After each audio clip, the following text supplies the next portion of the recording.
1절부터 4절까지 말씀을 합독으로 봉독하겠습니다.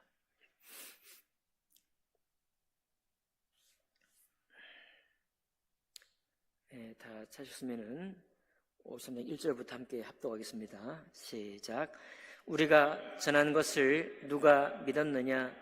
여호와의 팔이 누구에게 나타났느냐? 그는 주 앞에서 자라나기를 연한 순 같고 마른 땅에서 나온 뿌리 같아서 고운 모양도 없고 풍채도 없은즉 우리가 보기에 흠모할 만한 아름다운 것이 없도다. 그는 멸시를 받아 사람들에게 버림받았으며 간고를 많이 겪었으며 질고를 아는 자라. 마치 사람들이 그에게서 얼굴을 가리는 것 같이 멸시를 당하였고 우리도 그를 귀히 여기지 아니하였도다. 그는 실로 우리의 질고를 지고 우리의 슬픔을 당하였거늘 우리는 생각하기를 그는 징벌을 받아 하나님께 맞으며 고난을 당한다 하였노라. 아멘. 이번 우리 고난주간 특별 새벽 기도의 말씀의 주제는 예수님의 고난을 통해서 우리가 받는 교훈이 되겠습니다. 오늘 둘째 날인데요. 어제는 우리 주님의 출생 때로부터 비천한 출생을 하시고 또 인정받지 못할 동네에서 자라나셨다고 하는 그런 말씀을 나눴고요. 그 말씀을 우리 주님께서 어떻게 이기셨는가를 묵상할 때 그 첫 번째는 바로 하나님 아버지께로부터 나셨다고 하는 우리 주님의 정체성, 그리고 또 그것을 확신하시기 위해서 한적한 곳에서 주님과 항상 교제하셨다고 하는 그 두 가지를 나눴습니다. 오늘은 우리 주님의 그 멸시를 받으시는데 가장 가까이 있었던 우리 주님의 동생들, 주님의 그 가족들로부터 주님께서 인정받지 못하신 것과 또 그리고 제자들로부터도 인정받지 참된 주님을 모습을 인정을 받지를 못했던 그 부분을 함께 나누기 원합니다. 이사야 53장은 여호와의 종, 곧 이 종이 나타나서 이스라엘을 구원할 것, 그리고 장차 올 이 세상을 구원할 것에 대해서 말씀하고 있는데 이 말씀이 대표적으로 예수 그리스도 우리 주님을 향한 말씀이죠. 이 이사야 53장의 말씀은 유대인들이 되게 싫어하는 말씀이어서 유대인들은 이 장차 올 메시아는 왕으로 오시고 영광스럽게 오신다라고 우리를 건져내실 분, 우리 민족을 다시 세우실 위대한 왕으로 오신다고 믿고 있기 때문에 그 아직 오지 않은 이 메시아는 어떻게 올 것이냐, 영광스럽게 올 것인데 이사야 53장은 아주 비천하게 오고 있잖아요. 비천하고도 아무에게도 인정받지 풍토도 곱지 아니하고 사람의 모습으로 온다고 하니까 이사야 53장은 마치 가리워져서 이 가르치지 않는 장 중에 하나가 이사야 53장이다 이렇게 알려져 있습니다. 과연 그럴 만한 것이 53장 2절부터 보면은 우리 주님의 이물 예언한 이 장면이 너무도 참 천하고 형편이 없어요. 그는 주 앞에 자라나기를 했습니다. 주님 앞에 자라난다 이거예요. 그러니까 성장하는 과정이 있죠. 자라나는 과정이 있는데 그 자라나는 과정에서 어떤 모양이냐, 연한 순 같고,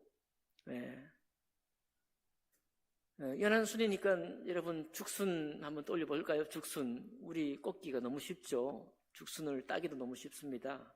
쉽게 상처 입기 좋은 것이죠. 연한 순 같고 마른 땅에서 나온 뿌리 같다. 마른 땅에서 나온 뿌리예요. 마른 땅을, 딱딱한 땅을 뚫고 나오는 뿌리니까 얼마나 뒤틀리고 그 모양이 그러겠습니까? 뿌리 같아서 마른 땅을 뚫고 나온 뿌리 같아서 고운 모양도 없고 풍채도 없은즉 우리가 보기에 흠모할 만한 아름다운 것이 없도다라고 말하고 있습니다. 여러분, 우리가 인생을 살아가면서 이 땅에 태어나서 우리가 상당히 오랜 시간 동안 우리가 추구하는 바가 뭡니까? 모든 사람이 추구하는 바가 뭐냐면 아름다운 것을 추구하고 흠모할 만한 어떤 자격을 얻기를 위해서 살아가요. 우리 모두는. 그래서 어떤 사람은 젊은 생애를 다 여기에 투자하기도 하고, 젊은 생애를 투자해도 여전히 미진하다 할 경우에는 평생을 이 일을 위해 투자합니다. 그만큼 우리의 삶을 애정하고 내가 이 땅에 살아가면서 내가 어떤 존재로 살 것인가, 내가 어떻게 흠모할 만한 사람으로 나를 갖고 갈 것인가, 내가 누군가 보았을 때 업신여김을 당하지 아니하고 참으로 아름다운 어떤 것들을 갖추기 위해서 얼마나 내가 수고하는지 모릅니다. 우리 모든 인생이 여기에 집중되어 있는 것이죠. 그런데 주님이 이 땅에 오셔서는 연한 순 같고 마른 땅에서는 뿌리 같아서 고운 모양도 없고 풍채도 없어서 사람들이 보기에 흠모할 만한 아름다운 곳이 없다라고 말씀하고 있습니다. 이게 참 너무 바보스럽죠. 왜 주님이 오셨을 때 백마 타고 오시고 사울 왕처럼 키가 준수하고 얼굴도 아름답고 그리고 용맹하고 겸손한 사람으로 오면 왜 안 되나요? 왜 그렇게 아름답고 멋지고 누가 봐도 저분은 왕 될 만하다 라고 하는 그런 풍채로 오면 왜 안 됩니까? 왜 그런 왕으로 오는 것이 우리 주님이 불편하셨을까요?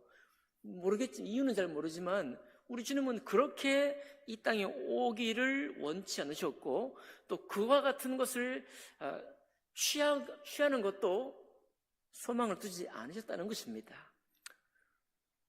참 너무 이상하지 않습니까? 김수환 추기경은 이제 많은 사람들에게 당시에 우리 한국 사람들로부터도 그렇고 세계 많은 사람들로부터도 추앙받고 존경을 받죠. 그분은 자기를 부르기를 바보라고 불렀어요. 자기 별칭이 바보였습니다. 바보가 바보에게. 예. 주님께서 하나님의 일을 감당하시는데 주님의 일을 순종하는 데 있어서 고운 모양이 우리 삶 속에 필요 없는 것이 아니고 우리 삶에 필요하고 유용합니다. 아주 좋은 것들이에요. 그런데 하나님의 뜻을 이루는데 고운 모양이 특별한 역할을 하지 않는다는 거예요. 우리가 풍채가 좋다는 것, 이 세상에 살아갈 때 얼마나 좋습니까, 여러분? 지금 우리 직장에 취업하려고만 해도 이제 남녀 상관없이 키도 보고 얼굴도 보고 영모가 어떤지 다 본대잖아요. 또 중요한 자리, 다른 사람 많은 사람 앞에 설 때는 더욱더 이것이 필요하다고 하잖아요. 그 말을 어떻게 하는지, 그 얼굴은 어떻게, 태도는 어떤지, 이게 더 중요한 것입니다. 그런데 이 땅에 사는 삶에 다 중요한 것인데, 다 아름답게 갖추기 원해서 문신도 하고 또 그렇게 하는 이 시대에 살고 있는데, 그러나 하나님의 일을 순종하는 데 있어서는 풍채가 아름다운 것이 특별한 메리트가 없는 거예요. 그것이 특별히 유력한 힘을 발휘하지 않는다는 것입니다. 하나님의 뜻을 순종하는 데 있어서는 사람들이 보기에 흠모할 만한 아름다운 것, 이 땅에 사는 데는 이것이 너무 필요하고요. 얼마나 귀한 것을 갖춰야 합니까? 우리가 평생에 정말 사교육을 하고 많은 것을 갖추기를 원하는 이유가 무엇이겠습니까? 그것은 이 땅에 사는 방편들의 그 모든 아름다운 자격들이 필요한 것이고 그 자격을 갖추기 위해서 많은 수고를 하고 때로는 애달파하고 그 충분한 것을 내가 갖지를 못해서 다시 애를 쓰고 노력하는 이 삶이 인생에 얼마나 많은 시간 동안 우리에게 요청이 되고 있습니까? 또 나는 그것을 위해서 얼마나 많은 수고를 하며 또 우리가 우리 자녀들을 생각할 때 그런 것 하나하나 갖추어가는 모습을 보면서 얼마나 대견하고 얼마나 만족스럽고 얼마나 격려가 되고 얼마나 감사하고 주님 앞에 얼마나 참 기뻐하는 시간을 우리가 보냅니까? 그러나 우리 주님의 이 땅에서 이루기 원하시는 하나님의 일을 순종하는 데 있어서는 그와 같은 아름다운 것이 유력한 힘이나 도움이 되는 것이 아니라는 것을 말씀하고 있는 것입니다. 자, 그러니 사람들에게 유력하고 아름답고 흠모할 만한 것을 가지고 있지 않은 주님이시니까 3절 보니까 대번에 세상이 어떻게 대합니까? 그는 멸시를 받아. 사람들에게 버림을 받았으며 간고를 많이 겪었으며 질고를 아는 자라. 마치 사람들이 그에게서 얼굴을 가리는 것 같이 멸시를 당하였고 우리도 그를 귀히 여기지 아니하였도다. 자, 우리만 귀히 여기지 않은 것이 아니라 주님의 친동생들도 주님을 알아보지 못했을 뿐만 아니라 주님을 인정하지 않았습니다. 요한복음 7장 3절에서 5절에 보면은 그의 형제들이 예수께 이르되 이 일들을 행하여 세상도 당신을 알게 하소서 하니 이는 그 형제들까지도 예수를 믿지 아니함이로라. 우리 주님이 공생에 시작하실 때가 이제 30세쯤 되었다고 하잖아요. 그러면 이 말씀을 잠깐 묵상해 보면 예수님께서 30세가 되실 때까지 특별한 기적들을 행하지 않으셨다는 거예요. 그분의 몸에 이제 우리는 알기를 12살 때, 8살 때, 12살 되는 해에 성전에 올라가서 율법 학자들과 문답을 했던, 그리고 마리아가 듣는 데에서, 요셉이 듣는 데에서 내가 내 아버지의 집에 있어야 할 줄 알지 못하였나이까 하고 아버지께로 난 사람인 것을 말씀했지만, 그리고 이 말을 어머니 마리아가 아마 마음에 품고 있었겠지만, 그러나 가정생활하면서 공생이 시작하기 전까지 주님께서 베푸신 무슨 기적이나, 말하자면 형들이, 동생들이 우리 형은 정말 특별하다, 우리 형은 세상에 이런 사람이 있을까, 세상에 이런 존재는 사람의 아들이라고 하기에는 너무 특별하다 라고 하는 흔적들이라도 여러 번의 경험들을 동생들은 갖지를 못했다고 우리는 추측해 볼 수 있습니다. 그저 우리 주님은 그 몸에 사람들과 똑같다라는 것, 내가 하나님께로 났지만은 내가 육체 가진 존재, 모든 존재와 똑같은 자라는 것을 겸손되이 그 안에 그의 삶 속에 30대가 될 때까지 그저 여느 사람들과 같은 존재로 사셨다고 볼 수 있어요. 그 몸 안에 그의 겸손함이 다 감춰져 있었다고 볼 수 있습니다. 이해가 되시죠? 그러니까 동생들이 만약 예수님께서 이제 드러내놓고 기적을 베푸시고 능력을 행하실 때, 우리 형은 정말 처음부터 특별하셨지, 아무리 그래도 우리가 아무리 같게 생각하려고 해도 특별히 달랐어. 생김새도 달랐고 하는 일도 달랐고 주님이 하신 말씀도 달랐어. 그랬다고 하면, 그런 경험이 쌓여 있었다고 하면 맏형 예수님께서 드러내놓고 사역하실 때 동생들은 이제 다 이해가 됐을 거예요. 저분은 특별한 사람이구나. 그러나 같이 가정생활로 자랐던 동생들조차 예수께서 하나님의 아들인 것을 인정하지 못했고 받아들일 수 못했다는 사실은 그만큼이나 우리 주님은 평범한 것처럼 사셨다는 것입니다. 게다가 용모도 아름다운 것이 없어요. 키도 준수하지도 않고 그분의 무슨 평소의 행실이 특별히 구별된 존재로서 행하지 않았다는 것입니다. 그러니 알 수가 없는 거예요. 자, 집에서도 주님 되심을 인정받지를 못했습니다. 여러분, 우리가 어떤 특별한 일을 행할 때 한마디라도 내가 하는 일을 거들어준다면, 누군가 조금 유력한 사람이 내가 하는 이 일을 저분은 특별하다라고 해서 뭔가 인정하는 한마디만 해준다면 얼마나 큰 격려가 되겠습니까? 주님은 그와 같은 격려를 들어본 적이 없으신 거예요. 가정 안에서도 제자들 안에서도 그렇습니다. 여러분, 마가복음 8장 31절에 33절에 보면은 베드로가 예수님께 꾸지람을 듣는 장면이 나오죠. 예수님께서 사흘 만에 내가 다시 너희를 위해 죽고 살 것이다, 죽음에 대한 예언을 하니까 베드로가 그러지 마시라고 이렇게 막 다투듯이 예수님께 대해서 나올 때 예수님께서 베드로에게 말씀하셨죠. 사단아, 물러가라. 내가 하나님의 일을 생각하지 않고 사람의 일을 생각하는도다 라고 했잖아요.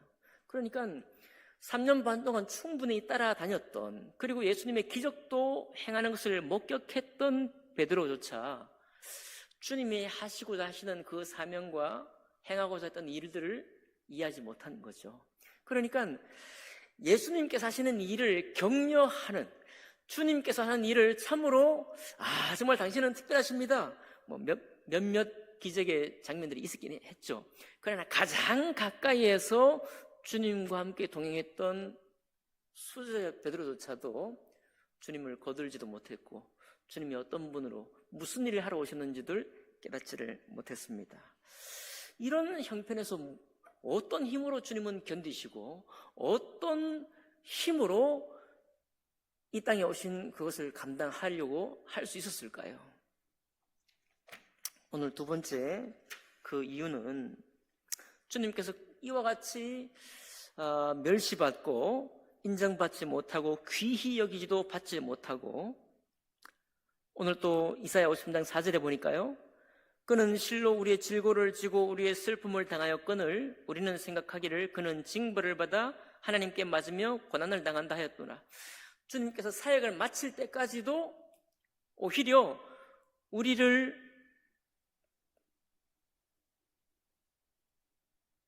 아픔과 질고와 죄를 지고 슬픔을 당한 것인데도 불구하고 징벌을 받았다라고 평가를 받고 있으니까요.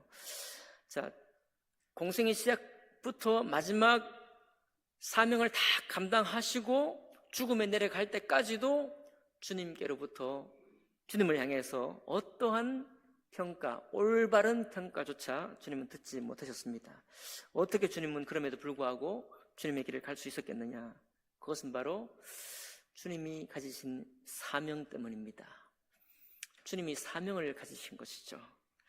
인자가 온 것은 섬김을 받으려 함이 아니라 도리어 섬기려 하고 자기 목숨을 많은 사람의 대속물로 주려 함이니라. 마가복음 10장 45절에 이렇게 말씀하고 있습니다. 주님께서 이 땅에 오신 이유를 분명히 알고 계셨던 것입니다. 주님께서 이 땅에 오신 이유를 확실히 믿고 순종하고 있었던 것입니다. 그렇기 때문에 이와 같이 가장 가까운 혈족에게도, 그리고 가장 가까웠던 따랐던 제자들로부터도 주님이 인정받지를 못하고 주님이 무슨 일을 하시는지를 제대로 알지 못했음에도 불구하고 우리 주님은 홀로 계속해서 나아갈 수 있었습니다. 주님의 일을 끝까지 감당할 수가 있었던 것입니다.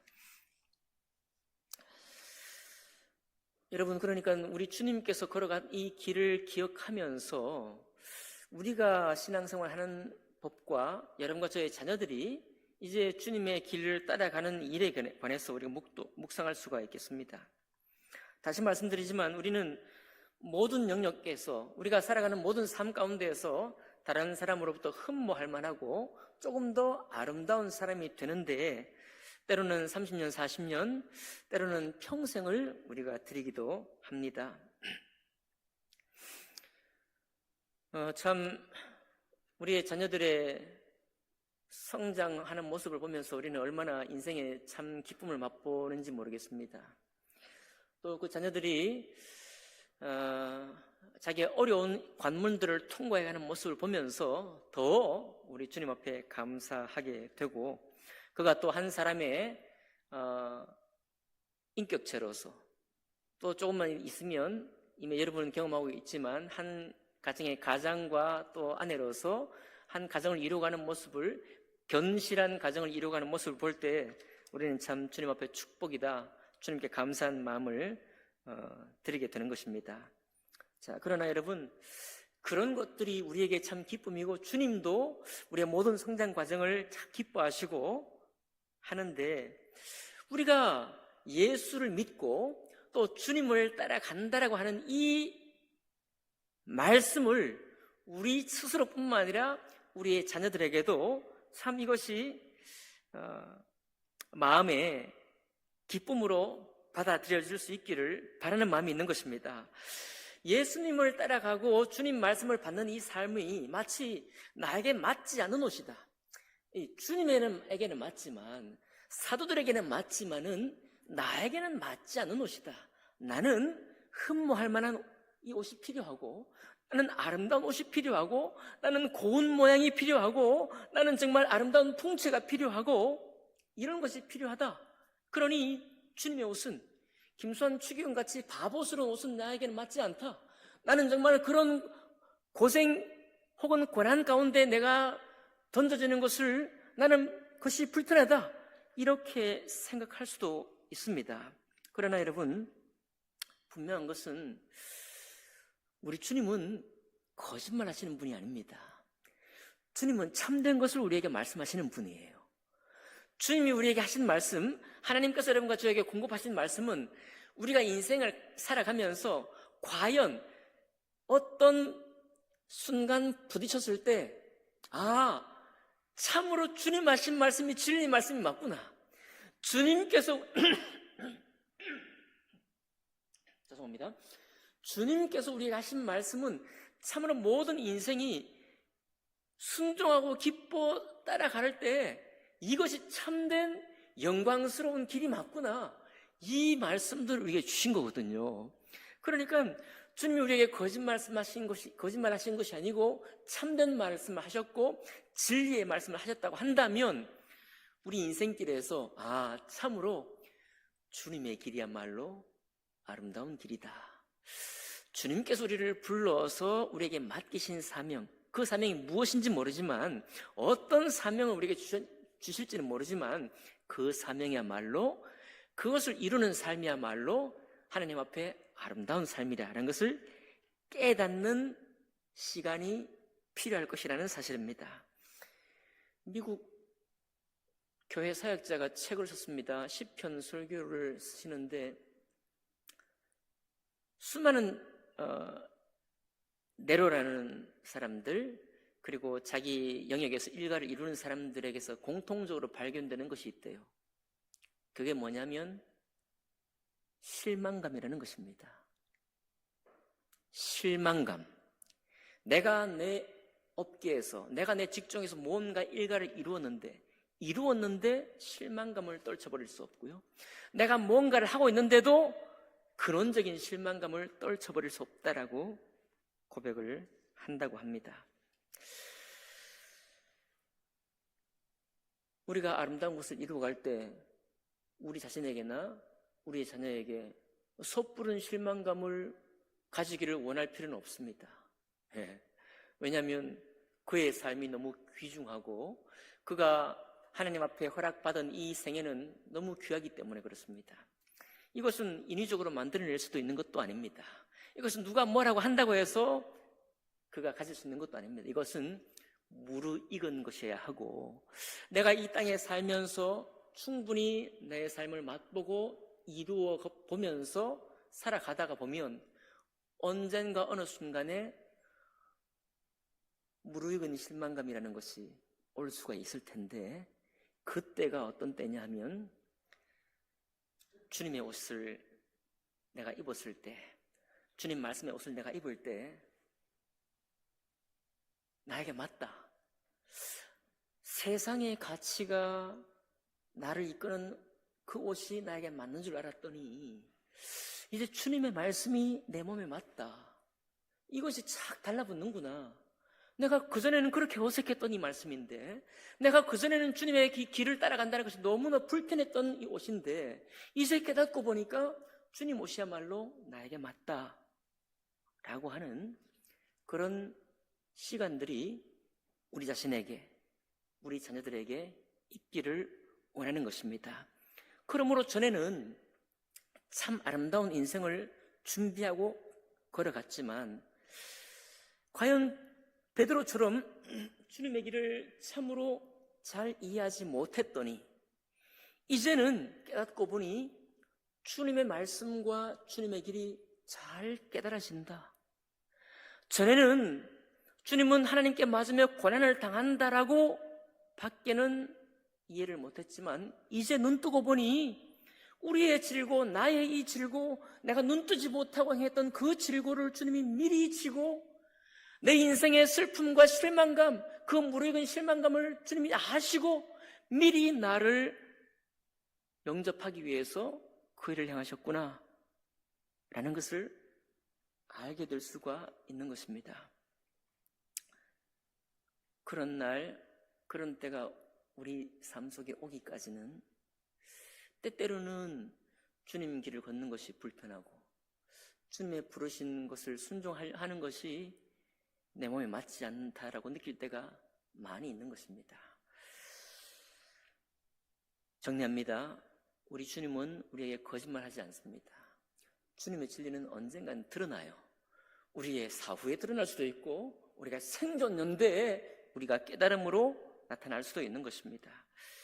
분명한 것은 주님께서 그렇게 동생들로부터도 가족들로부터도 인정받지 못하고 그렇게 열심으로 따라다녔던 기적을 맛보았던 제자들로부터도 주님의 사명을 이해하지 못해서 너무도 외로웠던 길이었지만 주님은 주님의 사명을 기억하시고 하나님께서 보내신 그 사명을 기억하시면서 끝까지 그 길을 완성을 하셨다는 사실이고 바로 그 길에 우리를 초대한 거예요. 여러분과 저를 초대한 것입니다. 저는 이 말씀이 또 주님의 걸어가신 그 길을 따라서 무한한 주님의 은혜의 능력을 힘입고 감사로 충만한 삶을 살 뿐만 아니라 우리 주님께서 이루신 그 길, 인자가 온 것은 섬김을 받으려 함이 아니라 다른 사람을 섬기려 하고 자기 목숨을 많은 사람의 대속물로 주려 함이라 라고 했던 그 말씀들을 우리 살아있는 삶 동안에 이루어가고 또 한 번 순종해가는 여러분과 저의 삶이 되기를 원합니다. 특별히 우리들의 자녀와 손주와 우리들의 자손들도 동일한 하나님의 인도의 걸음 속에 계시기를, 있기를 원합니다. 기도하겠습니다.